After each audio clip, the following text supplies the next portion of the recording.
दलितों से बदतर की स्थिति से कोई ऊपर बदतर में स्थिति आई क्या?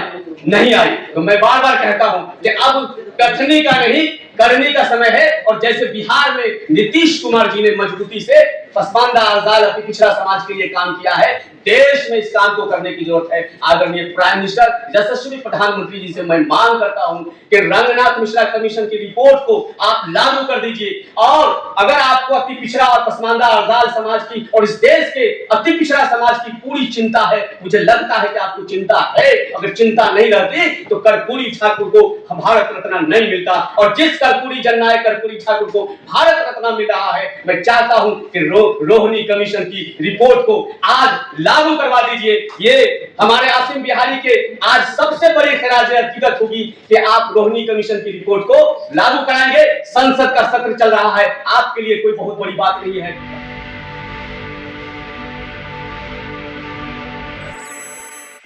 जय हिंद साथियों। आज पसमानदा समाज के नायक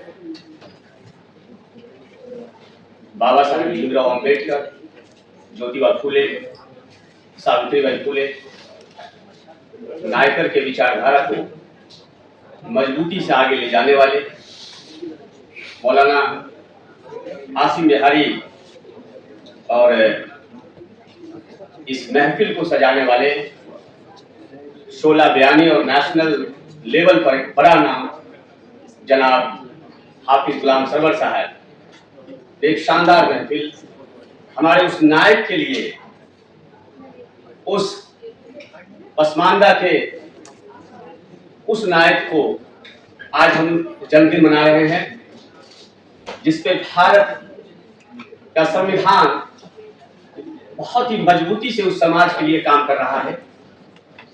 आसिम बिहारी साहब और सरवर साहब ने आज कहा कि आसिम बिहारी साहब ने आज फिरोज साहब रहमतुल्लाह अलैह कहना चाहिए। निश्चित तौर से कुछ लक़ब है जिसपे लोगों ने जागीर बना दी, कुछ अल्फाज हैं, कुछ शब्द हैं, कुछ अरबी के अल्फाज हैं जिसको लोगों ने अपनी जागीर बना ली। कुछ ऐसे शब्द हैं इस देश में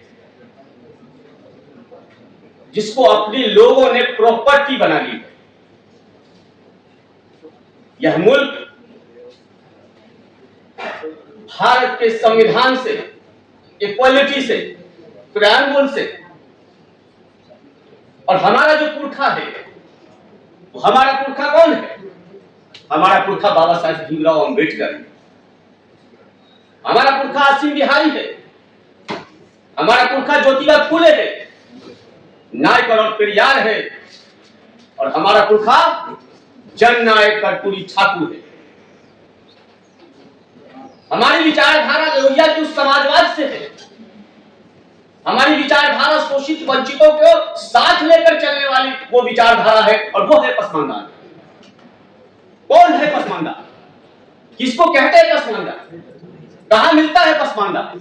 मेरे साथियों, प्रेस क्लब ऑफ इंडिया और खास तौर पर दिल्ली की सरजमीन पर, जो भारत के आज के दिन में यह हमारी राजधानी, जो हमारी आबरू है, 1857 के उस क्रांति का वो स्थान, वो जगह है जिसपे 140 करोड़ जनता को नाज है, हमारे अवाम को नाज।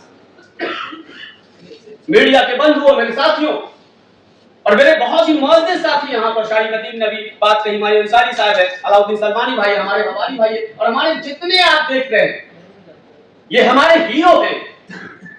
2026 में लोग इस देश की विचारधारा को जानना चाहता था कि मंडल की विचारधारा कौन सी है, बाबा साहब अम्बेडकर की विचारधारा कौन सी है, नायकर की विचारधारा कौन सी है, और फूले की विचारधारा कौन सी है। आप देखो, ये पसमानदा विचारधारा है, ये हमारे पुरखों की विचारधारा है, ये हमारे आसिम बिहारी की विचारधारा है, हर उस मज़ाहिब आजादी की विचारधारा है। इस देश के लिए जान देने वाले उन मौलवी बाकर की विचारधारा है, जो वहां तस्वीर लगी हुई। आप इस बात को समझिए, हम यहां किसी भी देश के सुप्रीमो को तारीफ के गुलशन में उड़ाने यहां नहीं बैठे हुए। हम इस देश के किसी अपोजिशन लीडर को डेमोलिश करने नहीं बैठे हुए। हम यहां कसीदा खाने के लिए और किस्सा गोई के लिए नहीं बैठे हुए।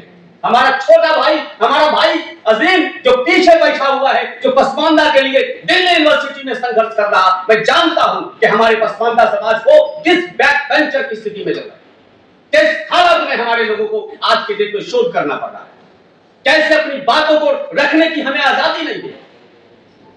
उस प्रेममूल पर सवाल खड़ा करता है वो हमारे संविधान पर, जो हमारे पुरखा बाबा साहब अम्बेडकर और संविधान सभा के तमाम लोगों ने, हमारे नायकों ने मुझे दिया। आज हम कुंद स्थिति में क्या बात करते हैं? हम कसीदा कोई करेंगे?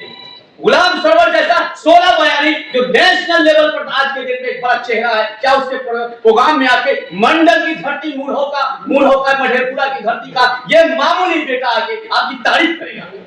क्या बात करते?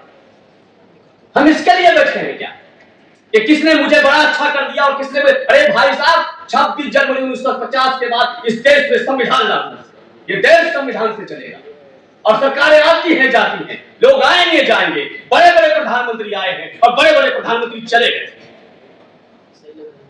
47 के बाद इस भारत को हमारे देश के तमाम हमारे पुरखों ने, मुजाहिद आजादी ने, जिसमें आसिम बिहारी भी अगली पंक्ति में है और मौलाना मौलवी बाकर भी अगली पंक्ति में है, उन तमाम लोगों ने और हमारे तमाम देश के लोगों ने 140 वर्ष का जो पुरखा है, सब ने मिलकर इस देश को आजाद कराया। हम लोग सब मिलकर आगे बढ़े। बात नहीं करती हुई, एक दिन की बात नहीं है, हजारों साल के उस गुलामी की बात है। और सवाल सिर्फ इतना हो गया कि हम धर्मांतरित मुसलमान हो गए।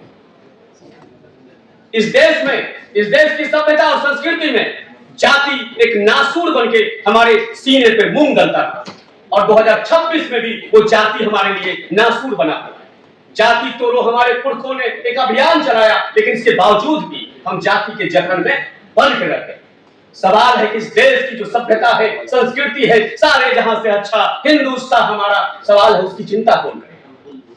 सवाल है पिछले पंक्ति की चिंता कौन करेगा? हमारे बैकपंचर भाई की चिंता कौन करेगा? हमको याद है हमारे यहाँ पर एक तौफीक शाह भाई है जो फकीर बिरादरी से आते हैं, वो उन्होंने अपनी मुझे दास्तां बताई और ये दास्तां तौफीक शाह साहब के दास्तान नहीं है, इस देश के हर उस शोषित वंचित समाज की दास्तान है जो सभी कम्युनिटी में है, केवल मुसलमानों में नहीं।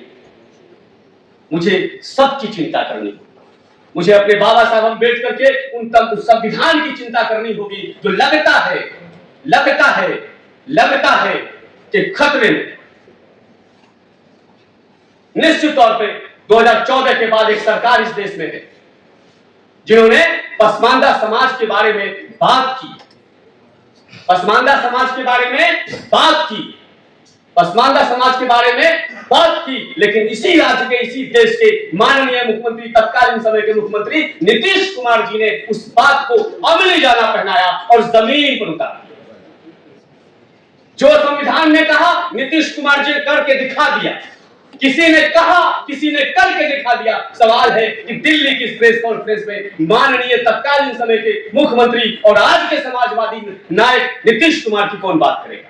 अगर कंपैरिजन की बात होगी इस देश में लंबी फैली, मैं लालू प्रसाद जी के उस समाजवाद को भी इनकार नहीं कर सकता जिसने सबको बराबरी और इक्वलिटी की बात की। उनके एक विषय हो सकते हैं, मेरे उनसे मतभेद हो सकते हैं, लेकिन जिसने बराबरी की बात कर दी, जिसने कहा कि दुनिया का बेटा पढ़ो, एक दूसरे का बेटा पढ़ो, एक पिछड़े तबके पढ़ो, एक पसमानदा की पिछड़ा का बेटा पढ़ो, एक अज़ाल का बेटा पढ़ो, एक धोबी पढ़ो, क्या बात है?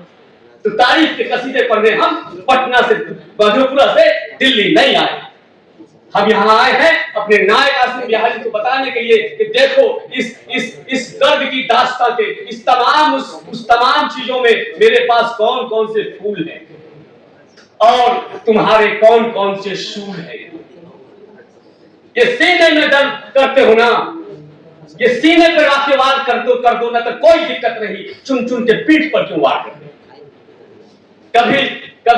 कभी मस्जिद के नाम पर, कभी सड़कों के नाम पर, कभी तमाम तरह की चीजों के नाम पर। और मैं पूछता हूं कि क्या इस देश में केवल धर्म है? केवल धर्म है? केवल धर्म है? हमारे शिक्षा की चिंता कौन करेगा? हमारे स्वास्थ्य की चिंता कौन करेगा? हमारे सेकुलर जो हमारा इस देश का जो हमारा जो ढांचा है, जो प्रियम्बल का ढांचा है, हम भारत के लोग की चिंता कौन करेगा? वो पसमानदा समाज, जो अरजाल समाज, और आपको पता होना चाहिए, आप जानते हैं, हम विद्वान थे, यहाँ बहुत बड़े स्कॉलर और तमाम आप जैसे पत्रकार और दिग्गज पत्रकार बैठे हुए हैं। आप रंगनाथ मिश्रा कमीशन और स्ट्रक्चर कमेटी ने बजाते इस देश में मुसलमानों को 3 भागों में बांटा। सरवर साहब ने कहा कि विषय पर, मैं विषय पर लाता हूं, विषय पे हूं। दर्द है, चूंकि जुल्म हुआ है, ज्यादती हुआ है, और जुल्म ज्यादती किसी गैरों ने नहीं किया है, अपनों ने किया। वो कहते थे ना कि हमारी कश्ती वहां डूबी जहां पानी कम था।